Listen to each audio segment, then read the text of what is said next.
Значит, смотрите, когда мы говорим о постоянной боевой готовности, мы не говорим о том, что кто-то должен находиться в постоянном напряжении или в постоянном подозрении. Мне трудно себе представить, что вы ведете обычную, нормальную, человеческую, светскую жизнь, там какую-то, и при этом все время так напряжены и ждете везде измены, как мальчишки-бальчиш. Значит, в качестве боевой готовности я предлагаю подразумевать готовность к бою, а не постоянное ожидание какой-то измены. В этом смысле мы говорим не о том, что мы не можем споткнуться или поскользнуться. Да любой человек может и споткнуться, и поскользнуться. Что мы можем где-то ошибиться, там, я не знаю, еще что-то. Да это нормально.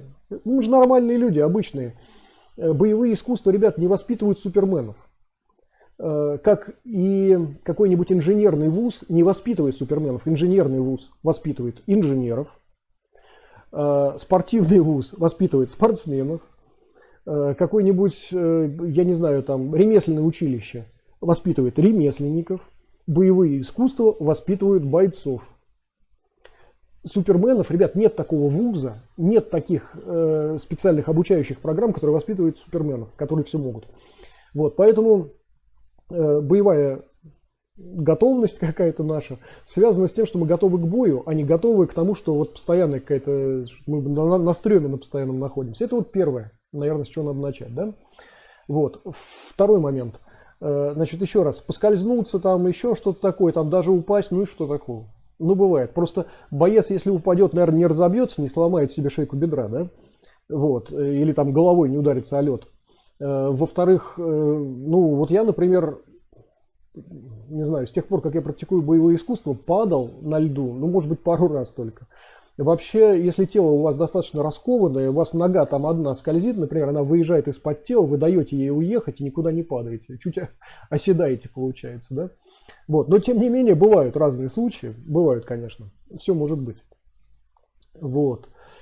Значит, поэтому, когда мы говорим о боевой готовности, еще раз, это не готовность к любым проблемам. Это готовность к бою. И в этом смысле, ребят, чем больше вы практикуете, и чем больше вы занимаетесь спарринговой работой, тем больше вы готовы, собственно, к любой ситуации. Опять почему? Ну, например, берем спарринговую работу типичную, 1 на 1, да, казалось бы, совершенно нереальная ситуация. Ну, в смысле, не уличная ситуация. Да? Уличная, ну, 1 на 1 это такая же вероятность высокая, как 1 к 2, 1 к 3, 1 к 10, я не знаю, и так далее. Да? Все понимают. Вот, поэтому... Ну, казалось бы, так это несколько далеко от уличной какой-то схемы. Тем более, что на улице на вас могут напасть сбоку, сверху, сзади, я не знаю, откуда угодно и кто угодно. Из-за угла там и прочее подобное. Вот. Но вы же выстроили в себе уже все двигательные программы. Кстати, что интересно, когда вы занимаетесь боевыми искусствами, если вы правильно занимаетесь, вы еще учитесь все-таки освобождать свое сознание. Не хаос, вот этот вот постбоксерский какой-то демонстрировать во время своих спарринговых программ, каких-то спарринговой работы, а считывать реальность так, как это делает зеркало, отражать буквально и в тот же момент. Да? Когда вы освобождаете свое сознание, тогда при правильной работе, при правильной постановке тех технических навыков, к которым вы стремитесь, тело начинает работать за вас. С одной стороны, вы видите, контролируете все, что происходит, и управляете процессом. С другой стороны, отдельными моментами вам управлять не надо. У вас это работает, потому что это уже в некотором смысле некая привычка. Это не алгоритм. Это не значит, что за этим следует это, за этим это, а за другим еще там что-то. Это не алгоритм. Это значит, что просто вам известны все ситуации, которые могут возникнуть. Они не просто известны, они отрабатывались многократно в спарринговой практике. И в этом смысле боевая готовность, я думаю, что она именно такая.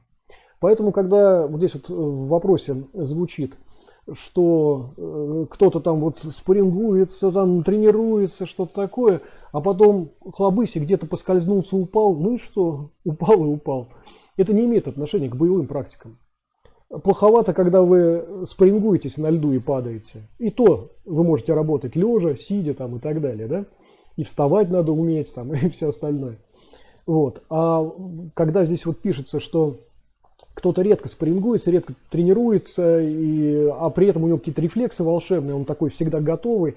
Да нет, ребят, все люди одинаковые. Даже тот, кто живет в постоянной панике и в такой шизофренической паранойи, подозревая всех в том, что они агенты Госдепа, там, например, и так далее, и всех боится, даже такой человек, естественно, даже еще больше подвержен как раз различным неожиданностям. Слишком занята его голова.